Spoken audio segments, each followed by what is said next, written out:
Hey there, welcome to the Compare to podcast and video version 2. I'm Heather Creekmore. Thank you for watching today. Today, I am really delighted to talk to my new friend, Alexandra MacKillop. You can say hi, Alexandra.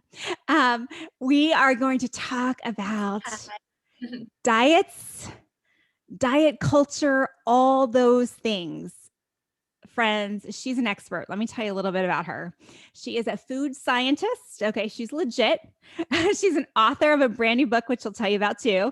And she's a functional medicine physician. Okay, she's a doctor, so she knows what she's talking about. Her passion lies in helping women care for their health, heal from patterns of dieting. Right here, and embrace who God created them to be. She writes weekly blog posts about all of these things on her blog, and I'll give you the links to that at the end of the show. And her brand new book, which we're going to talk about, is called Fulfilled. And I read it. It comes out really soon, and you're going to love it. Alexandra, thank you so much for being on the show today. Thank you for having me. It's an honor and a pleasure. Okay, so I had the privilege of reading Fulfilled, your new book, and I just loved it. It was so great. It was so spot on. And I have had a bit of a journey myself in terms of dieting and disordered eating. And that's what I talk about a lot on this show. But what I loved about your book was that you brought to the topic your expertise. You know what you're talking about. You know how this dieting culture actually affects our bodies. And I love that. So, but let's start at the beginning. Why do you do this? How'd you get it onto this topic? How'd you get in this whole crazy line of speaking out against diet culture? Tell me a little bit about your backstory. Yeah, so I do what I do now very much because of my own personal experience with disordered eating and an eating disorder. In high school is when it started. I was very involved in sports, and I actually made a couple varsity teams as a freshman, and I was young for my grade as well. So I was this young person surrounded by athletes who were developmentally, physically a lot ahead of me. And they were better than I was. And I, kind of wanted to measure up to my colleagues, I guess, as you would call it.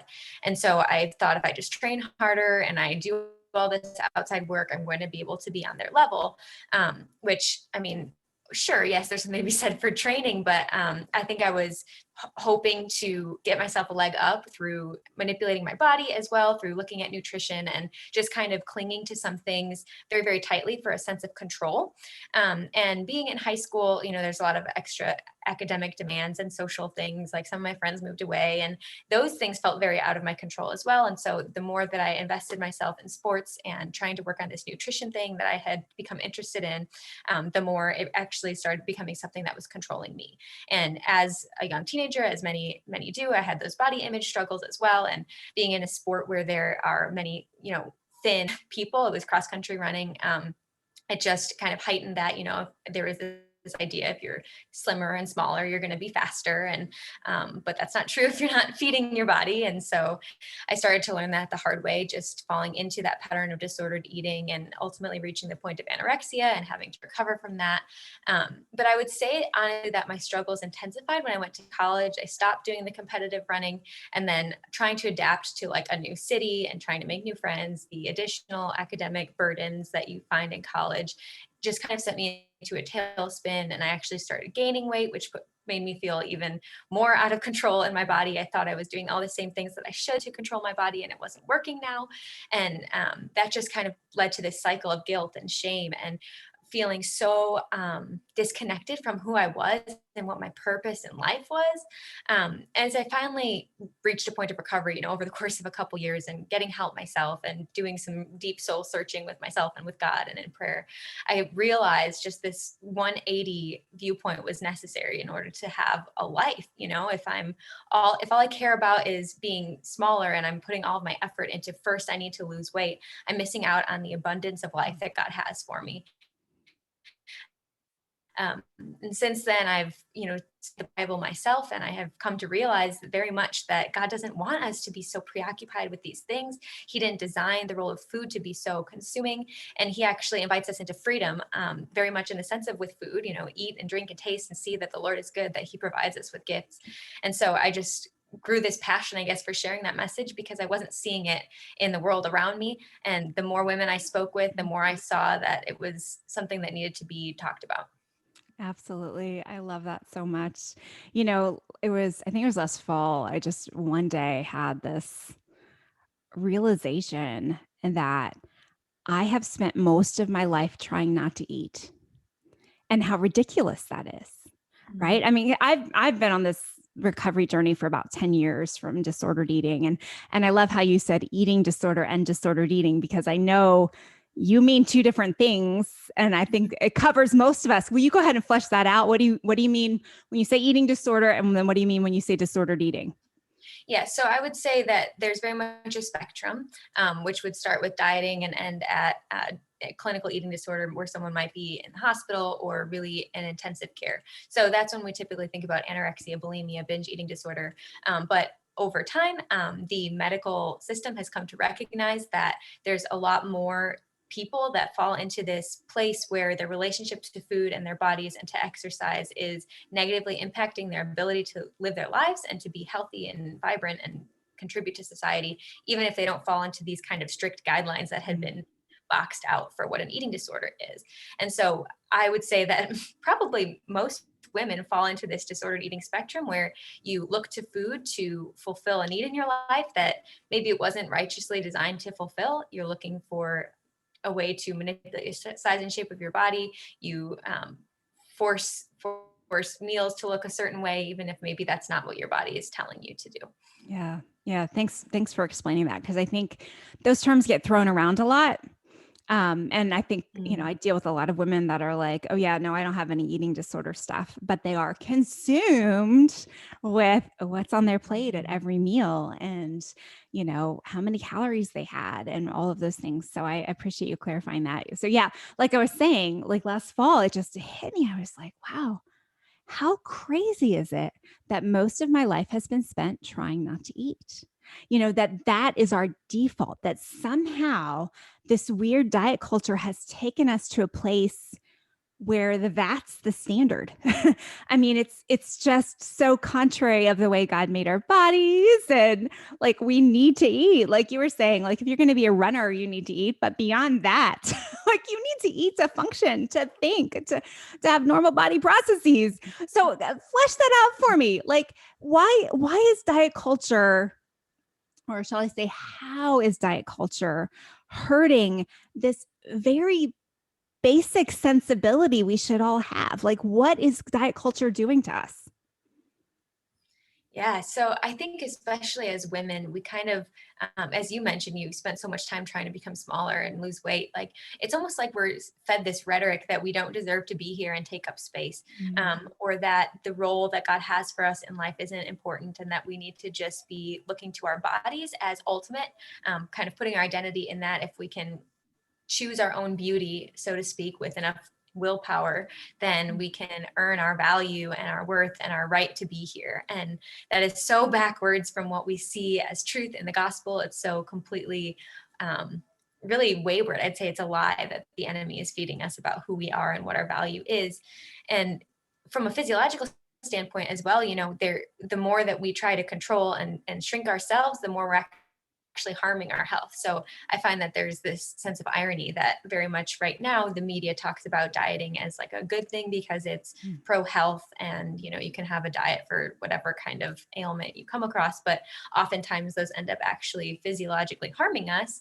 And it's kind of a paradox, right? You're trying to do one thing and you're creating the opposite outcome. Right. Well, it's like, it's how are you going to define health? And I mean, I saw an Instagram post the other day by someone I know who has been doing a diet that does not actually give you enough calories every day to exercise. Like they say you cannot exercise because you're getting so few calories every day. But she's lost a lot of weight, which of course happens if you restrict your calories significantly, but not in a good way. And her post was all about how she's found health and how healthy she is at this smaller size. And I think that's that's what's culturally accepted. How do we redefine health in a way that is actually, I think, not only like biblical, but also just like you're a doctor, like what real health is, because real health isn't just being being a certain size for a month until your body says I need to eat again. Talk to me about that. Yes, yes. So I would define health as the state when all the systems of your body are functioning as they should. So you don't have anything dysfunctional going on and you don't have any symptoms. Now, both of those need to be true because, as we know, we can have an underlying health process without knowing about it because we don't have symptoms. So, like cardiovascular disease, sometimes it's kind of like a sudden, oh no, I didn't know what was going on. And we can monitor that with blood work and physical exam and going to your doctor for preventative care. And with dieting, for example, we often look at weight as a measure of health when really weight is just an outcome. It's not something you do, it's something that just kind of is. It's a descriptor, right? And so from a health at every size perspective, which is how I operate in medicine, we look at not, what is the status of your height and your weight and your hip circumference, etc. It's, what are the behaviors that you're doing that are influencing the biochemical state of your body? So we can measure your organ function with your blood work. And what are you doing and how does that influence those markers? So if you are crash dieting and you suddenly lose weight, many people would think that's a good thing, but you have to think about, what is the weight that I'm losing, right? So maybe you're losing some body fat, but muscle tissue, including your heart muscle or the tone of your blood vessels, those are all things that you don't want to negatively affect. You don't want to detract from the muscle content of that because then your heart gets weak and then you're more prone to cardiovascular disease. Or when you lose weight rapidly, you oftentimes will regain it in a different form. And so that can lead to changes in your cholesterol or other biomarkers that we want to monitor we want them within a certain frame. And so dieting actually can have a very negative effect on some of those biomarkers. And many times people will have this idea, I made these changes and I lost weight, so that has to be a good thing, right? And it could be, but we have to look at what your behaviors were, right? But weight loss isn't a behavior, it's an outcome. So if you don't exercise at all and you start exercising in a healthy way and you lose weight, that was a healthy behavior. The weight loss is really insignificant. It's just a thing that happened, right? And so I don't like to track weight as a measure of health because it's not. It's just a thing that is happening. It's valuable, if someone's going through chemo and they're losing a lot of weight and we need to focus on how do we sustain you? Or if you suddenly gain 20 pounds in a week, like that's probably water weight, which means your heart and your kidneys are having a problem. So that's where the value of weight comes, is in very significant pathology. But for the average person, it's actually more harmful to focus on weight as an outcome when doing so can create more problems in and of itself. Right. And so can you even further elaborate on what happens to those of us who spend 20 years on diets, who are going on again, off again, on again, off again? What actually is happening to our bodies? Yes. So when you yo-yo diet, so losing weight and then gaining it rapidly again, manipulating the type of food you eat, it creates a stress response in your body. So we have a communication between our brains, our thyroid gland, which is in your neck, which produces hormones that regulate your metabolism, your adrenal glands, which are in your abdomen, and they produce stress hormones, and then your sex organs. So for women, it would be ovaries, which estrogen, progesterone, testosterone, things like that. And all of those hormones work together to regulate everything from your body temperature to the amount of calories that you need in order to sustain, yourself, your heart rate, your blood pressure, the amount of body fat that you have, the degree to which your blood gets out into the very distant parts of your body. And all of those things are very delicately integrated with each other. Now, when you suddenly go into a period of caloric deprivation or restriction, everything in your body reacts to that. It sees it as a stress response biologically. It's understood to be a threat because if you think about the days before we had nutrition textbooks and bikini ready initiatives, absence of food was biologically a bad thing, and it wasn't helpful to have that happen. So your body would try to react and conserve energy and shut off processes that aren't necessary for survival so that you can survive. So it's not as wasteful. So an example of that, your reproductive system isn't necessarily required for you to make it to next week. In terms of our species, it's required to make it to the next century. But for you in that given moment, if you're wasting energy and resources on the potential to reproduce, that's not great. So we're going to shut that system off, or we're going to slow down your metabolism and change the way that you interact with food on a biological level, biochemically speaking. And many of those changes that happen in response to dieting, they don't necessarily come back right away, or maybe at all. And so we can actually create a lasting deficit in our metabolism or our stress response. And if we're in that heightened stress response phase, as with which takes place during a period of calorie deprivation, that taxes your heart. It changes the way you metabolize glucose. So that can set you up for pre-diabetes or even metabolic syndrome, and some of these things that we try to avoid. So it's actually very negative to be weight cycling like that. And then when you react to your diet, you fall off the bandwagon because it's not sustainable, and you gain back the weight, oftentimes by overdoing it with the foods that you weren't allowed to eat on your diet, usually snacks and sweets. Then you have other foods in a disproportionate amount coming into your body. So maybe vegetables aren't as frequent in your meals for a time because you're trying to get all the cake you can because you couldn't have it for however long. And that's not really good for you either, because large loads of sugar can tax your digestive system as well. Now, I don't want to say that if you have gone through a period of dieting that you're permanently damaged and you have to throw in the towel, nothing is going to get better, because it definitely can, and it will. And today is the best day I can think of to start making some changes. But I like to explain some of those dangers to people, because it's hard when you're in the moment thinking, oh, I really want to lose 20 pounds and I'll do whatever I can to get there, to lose sight of what that's going to mean for you in 10 years. Right, right. It becomes the most important thing. It becomes what consumes you. And I mean, I just think about how many women I know that have started with thyroid issues when I started at 40 or even earlier than that. I feel like that's new. I feel like women didn't have thyroid issues that early, or at least we didn't know about it until recently. And all the infertility issues that, that seems to be so much more common now.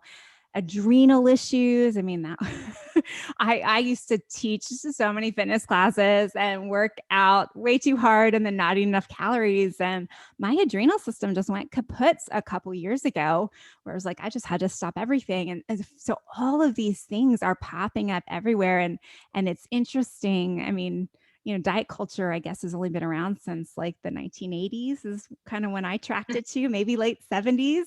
And it's interesting to see how I think there's repercussions that we don't even, fully see yet as a culture of all this dieting. So I appreciate you enlightening us on that. So tell us about your practice. What do you do? How do you help women in your functional medicine practice who are struggling with food issues?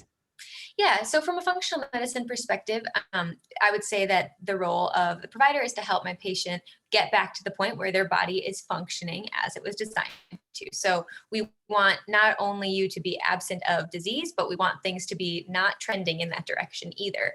And so many times patients will come in with, a spattering of symptoms like fatigue or digestive problems or anxiety. Mental health is actually a common thing that will bring someone in.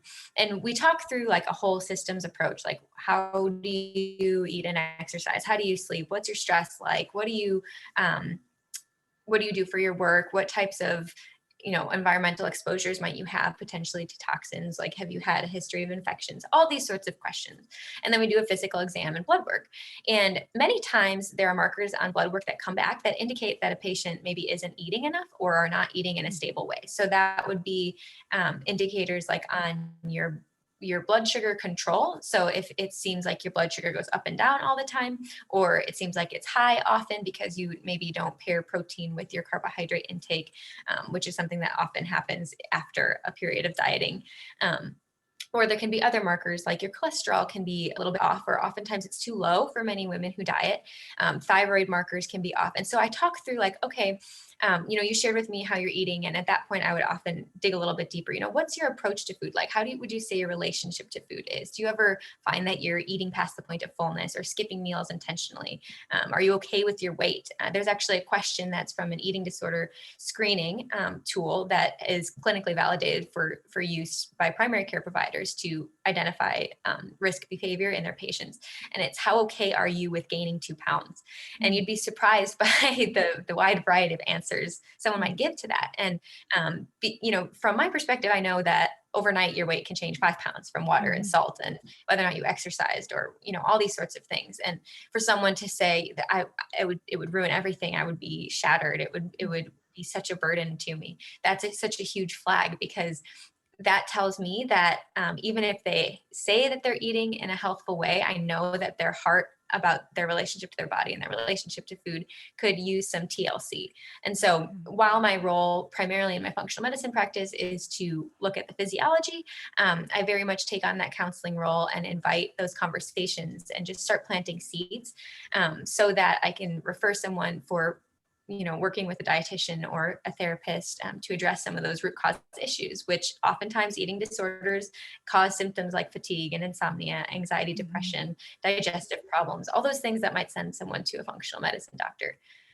Separately from that, I do some very part-time coaching from a faith-based perspective, just because I find that addressing the spiritual component of that is important, and there aren't always good resources.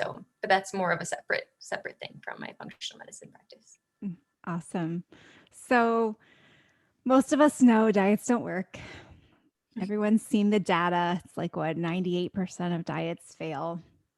And yet, probably I'm going to go out on a limb and say 70% of the women listening or watching today have probably tried a diet within the last 4 months, or maybe a diet that has been billed as not a diet, like intermittent fasting or keto or something like that.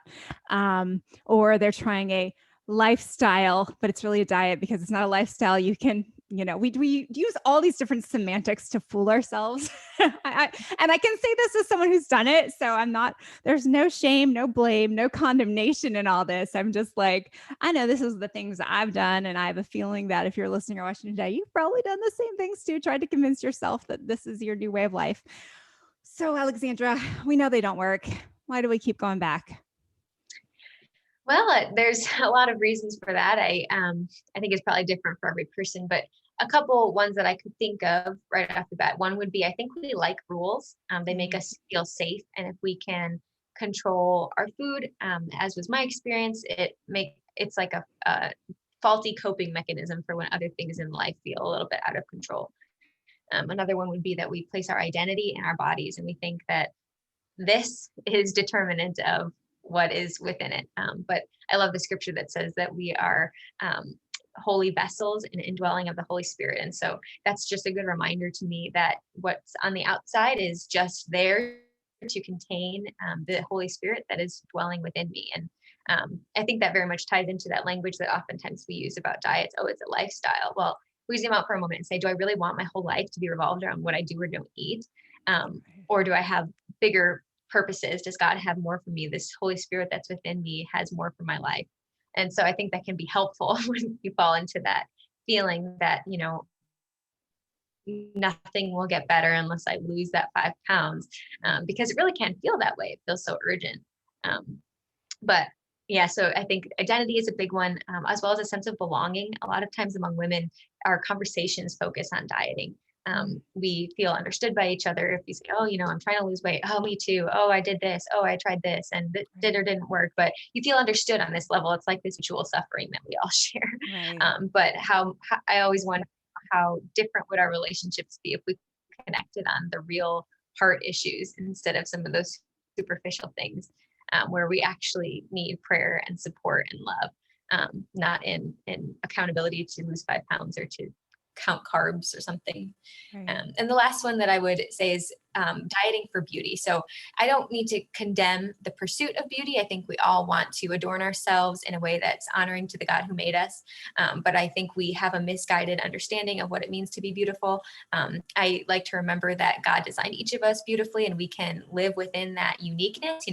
Very few of us will condemn our hair color, our eye color, or our shoe size. Those are things that are just kind of genetically determined. And yet we cling so much to the size and shape of our bodies in other ways. And so remembering just that beauty is diverse. And I think some of the cultural conversations that are happening now are actually very helpful in this regard of self-acceptance and acceptance of the fact that my body isn't everything about me can be very helpful. Yeah, that's good. That's good. Yeah, I was thinking I've coached a number of women who like one of their biggest triggers or challenges coming out of coaching is just being around other women who are constantly talking about dieting and how, I mean, it is dieting was my drug is what I like to say. I mean, I could get a high from, you know, following all the rules and losing a couple pounds and ooh, that felt real good. And so to hear other people talk about like, ooh, I did this and I lost this weight. It's like, ooh, maybe I want to try it. Can I have a taste of that drug? And so I know that's a challenge because that's the way we communicate. And I think you're exactly right. Boy, if we could change the conversation there, how much more meaningful would our relationships be? I think that would be really neat to see. So you have a brand new book coming out and it's March now. It comes out this month, correct? March 2nd. March 2nd. Okay. And so that should be tomorrow, I think, if you're listening on release day. Tell me well, I read the book, so tell everyone listening about the book. What can we expect? Yes, yes. So I actually have a copy. This is what it looks like, except Wonderful. for this appears that I think it's advanced reading copy. So the book is about intuitive eating, which is a framework for eating that focuses on listening to your body rather than looking to a diet plan to inform how you make food choices. So ultimately, the book gives you permission to eat cookies according to your cravings, but also teaches you how to do so in a way that's going to help you to continue to feel good because nobody feels good when they eat 12 cookies right in a row. And so really what I get into is these concepts of letting go of shame about your body or your food choices or exercise or your past, embracing your body as it is now, learning to become an ally with it so that you don't fear change in your body. You don't fear your hunger signals. You don't fear maybe even eating a little bit past fullness. And instead learning how to cope with those things or how to use them to inform future food choices. And then learning how to eat the food that you love. So not feeling restricted like you need to just eat raw vegetables all the time or cancel carbs or something like that. It's learning how to eat food in the way that God designed. And very much in this book, there's a spiritual component that looks at scripture and incorporates the truth of the gospel and the truth of God's original design for humanity and for women and for the role of food in our lives. And it pairs that together into very practical ways that if you are struggling with your relationship with food or your body, you can start making changes in that arena. Awesome. Yeah. And I love, if you're watching or listening, I loved this book. I highly recommend it. I don't recommend every book, but I recommend this book. So go grab your copy today. You're going to want to read it because it's just going to reinforce to you, I think, what you probably already know or your heart's been telling you, that the next diet's not the answer.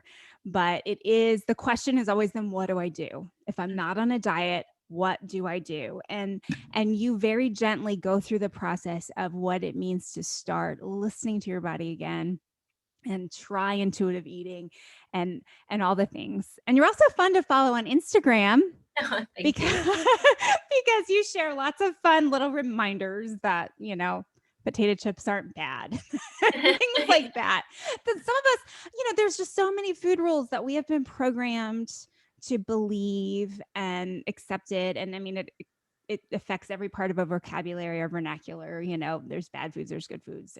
I was bad for doing this. I was good today, so I deserve this. And all those things that we need to be reprogrammed. And you do a really good job in your book of talking about really having a healthy relationship with food. So I really appreciated it. Well, Alexandra, tell us where we can connect with you. Tell everyone where they can follow you and find your book.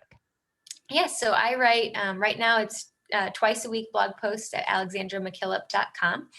My book is available on Amazon, Barnes & Noble, IndieBound, my publisher's website, which is Broadleaf Books, or you can just go to alexandramackkillop.com/fulfilled.